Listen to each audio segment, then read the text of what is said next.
Okay, here we go. So it appears those secret House Republican meetings, well, anyway, Rand Paul thought they were secret for sure, on the Affordable Care Act, otherwise known as Obamacare, have come to a merciful end. House Republican lawmakers unveiled their new bill to repeal and replace the Affordable Care Act tonight, Monday. What we know so far is this bill does not, emphasize, does not roll back some previous statutes in the Affordable Care Act. It includes protections for people with pre-existing conditions, and it allows people under 26 to stay on their parents' health insurance. The bill does restructure the country's Medicaid program. For more on this is CBS News congressional correspondent and my tireless colleague, Nancy Cordes, CBSN political contributor and Democratic strategist, Lynda Tran, and CBSN political contributor and Republican strategist, Alex Conant, who joins us from our set in the Big Apple up in New York, living large. Alex, thanks for joining us. Nancy, Lynda, thank you for being here. Nancy, let's start with you. What's in it? What matters most? And does it have a political life that can be described as viable? So here it is. There it is. 66 pages. Okay. This is what everyone on Capitol Hill is reading. They are seeing in this bill that all the Obamacare subsidies to help you with your deductibles, all the taxes associated with Obamacare, the individual mandate, the employer mandate, the penalties associated with those mandates, those are all gone. And in their stead, you have a series of tax credits to help people buy insurance. Interestingly, those tax credits look a lot different than they did in a previous version of the bill that was leaked last month. So in this bill, if you make under $75,000 a year as an individual or under $150,000 as a family, you will get tax credits to help you purchase insurance. And then those tax credits are phased out over time. You get more money if you're older. You get more money if you have a larger family. And the biggest difference between this bill and the earlier draft is that the earlier version just gave those tax credits to everyone across the board. The wealthy, the poor, they all got the same amount. So there's an element of means testing here. There is an element of means testing, and that's quite interesting because this is something that Republicans typically don't like to do. But what they were finding was that, A, it was too expensive to give people tax credits who didn't need them, and that B, they weren't giving enough to the people who really need those tax credits. And so they went with this approach, which is sure to make some Republicans feel better and others to feel awfully queasy. Before I go on to Alex and Lynda, I want to talk, because our audience may hopefully want to know the difference between a subsidy and a tax credit, because it's federal money either way. Right. But Republicans believe that the tax credits are better, and I'd like you to help our audience understand why, not that they're better, but why Republicans think they are better than So subsidy. Obamacare had a mix of both. They had tax credits to help you purchase insurance if you were low income,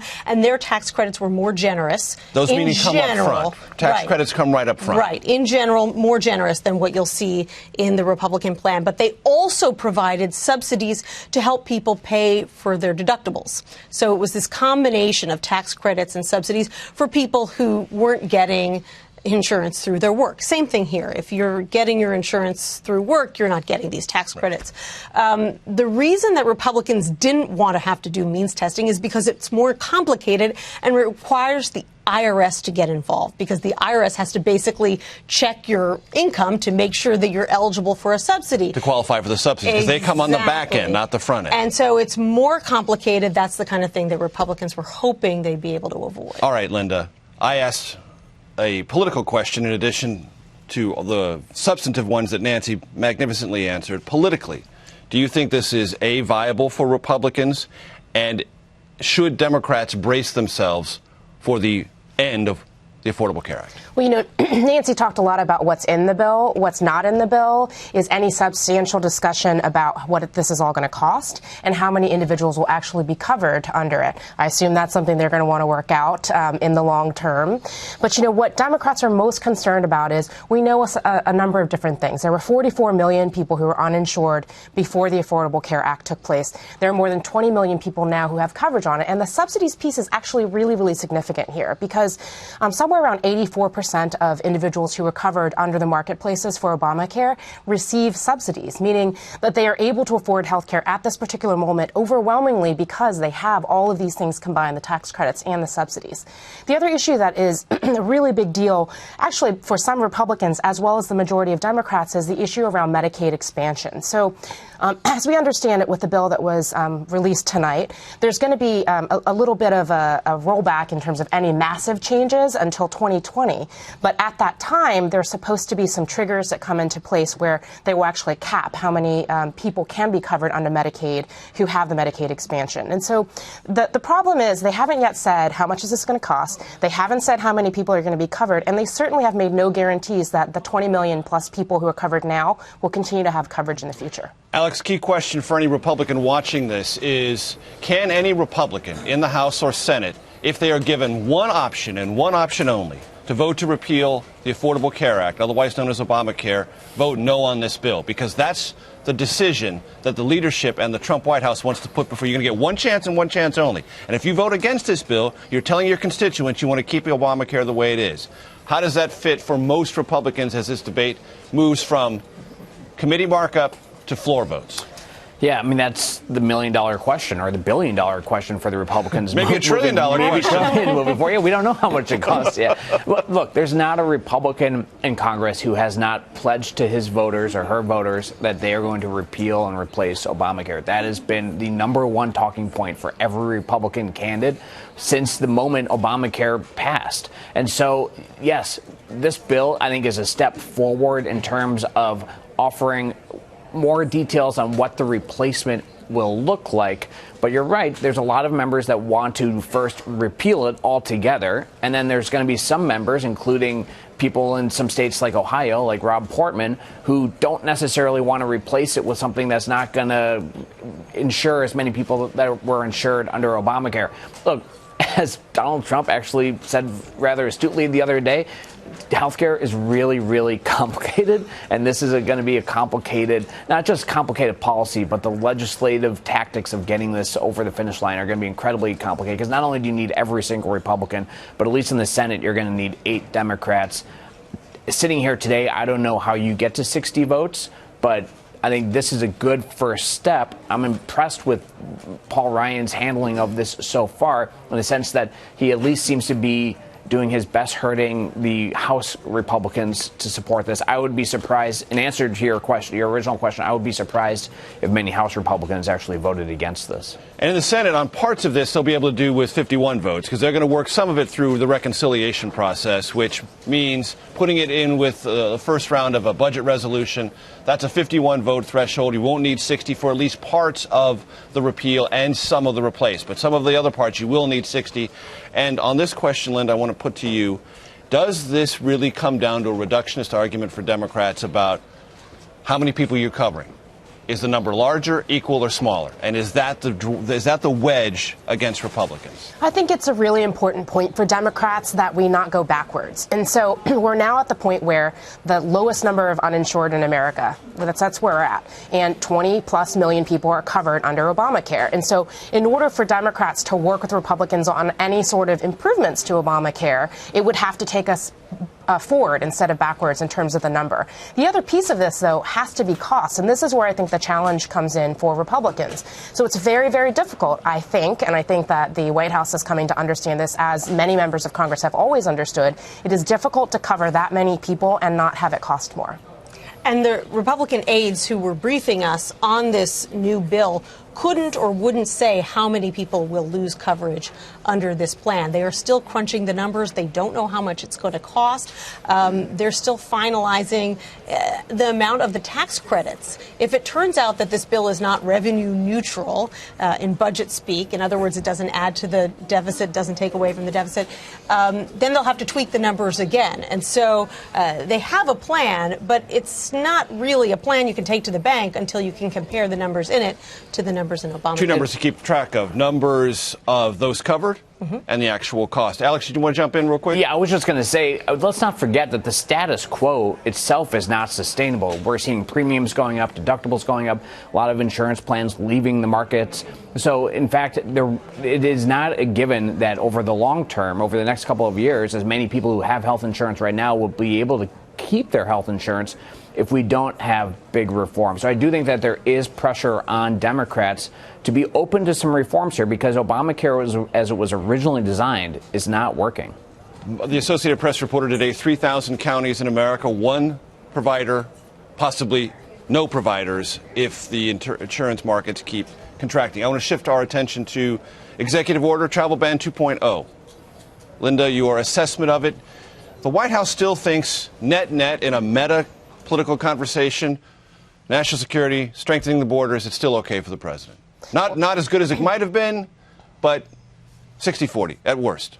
Well, I think the biggest challenge for the White House is actually, and has always been, on this. You're still talking about 6 countries that are majority Muslim nations, and he has said from the moment he was on the campaign trail that what he wanted to institute was a Muslim ban. So regardless of the fact that he dropped Iraq out of it and that he's made some concessions when it comes to current visa holders, it's still incredibly problematic. And really, for Democrats in particular, but more broadly, a lot of Americans, the big challenge is it really flies in the face of what we believe to be an inclusive country. You know, there's a reason why the Statue of Liberty has the inscription that it does. Give me your tired, your poor, your huddled masses yearning to breathe free. This is part of who we believe we are as Americans, and to whole cloth ban people simply because of their religion or where they're from just doesn't jive. Nancy on the Hill, do you think Republicans would have preferred or did prefer to see 2.0 or would have preferred to see them to say, oh, never mind? I think they would have preferred the latter. In fact, the response to 2.0 ranged among Republicans from non-existent to lukewarm. You even had the chair of the House Homeland Security Committee saying, well, I'm all for extra vetting and I'll take a look at this plan and hope that it gets implemented smoothly. That's not exactly the kind most of ringing endorsement that you expect from someone who you have been working closely on these issues with. I think Republicans know that this will probably be challenged in the courts the same way the first version was, and so they don't want to hang their hats on it. And they are so busy fighting over Obamacare and looking forward to a tax fight that is also going to be very grueling. They'd rather focus on those issues and not get distracted by either a travel ban or accusations against a former president. Alex, you know your way around policy development. You also know your way around strategic communications. Do you file all of this under missed opportunity for the Trump White House? Well, I think today, none of your sources, I think, would ever admit this, but today was an acknowledgement that the first rollout was a major disaster for this White House. And today they were trying to fix what they got wrong in the first one, which was threefold. They had political problems. That is, they hadn't built the political support they needed amongst Republicans for the first thing. Obviously, they had huge legal problems. It didn't stand any court cases. And then it had policy problems, which is you had members of DHS and the military and the State Department saying this is going to make our jobs harder. I think this is an attempt to address those three problems. On the political front, they do have more Republican support. I haven't seen any press releases from any Republicans today blasting this order like they did the original order. This one is much more tailorly written to survive court cases. And on the policy front, you had the secretaries of DHS, the State Department, and the Justice Department standing shoulder to shoulder today to roll it out. I think this is a much better, more thought out order. Clearly, it went through some sort of internal process within the administration, and we'll see. It's clearly better than the first one. It would have been a lot easier if they had done this one the first time around, but they're off to a better start. And Lynda, it is a concession when you look at the effective date, March 16th. When the first one was rolled out, the president said, well, we had to do it this way because there are so many dangers. Right.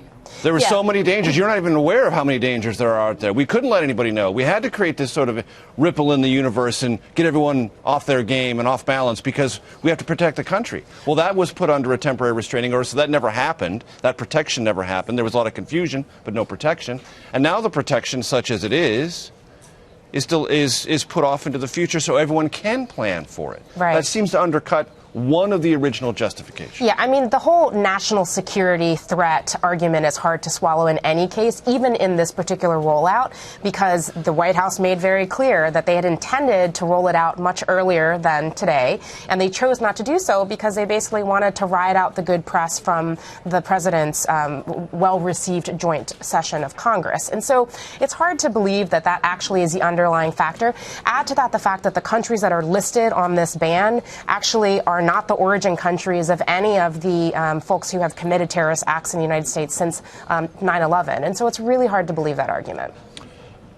Nancy, I'll give you the last word on the politics of the executive order, and if you have any dates that we should keep in mind for the Republicans to move the Affordable Care Act process forward. Well, they need to move as quickly as possible because they believe that the end of April is a very critical period where insurance companies are making their decisions about what they're going to do for the next year. And if those insurance companies have massive uncertainty about what's happening with the exchanges, whether Obamacare is coming or going, that they worry could really rock the insurance system and create some gaps for people who rely on the exchanges right now. So they are moving full steam ahead, as evidenced by the fact that they put this bill out tonight, even though they didn't have the final numbers to share with people, even though it hadn't been scored by the Congressional Budget Office. As far as the travel ban is concerned, the fact that Iraq was removed from the list solves some problems, but it creates others, because one of the key rationales for the travel ban was that even the Obama administration was concerned about people coming from Iraq. And see, we're just continuing the work that they had started.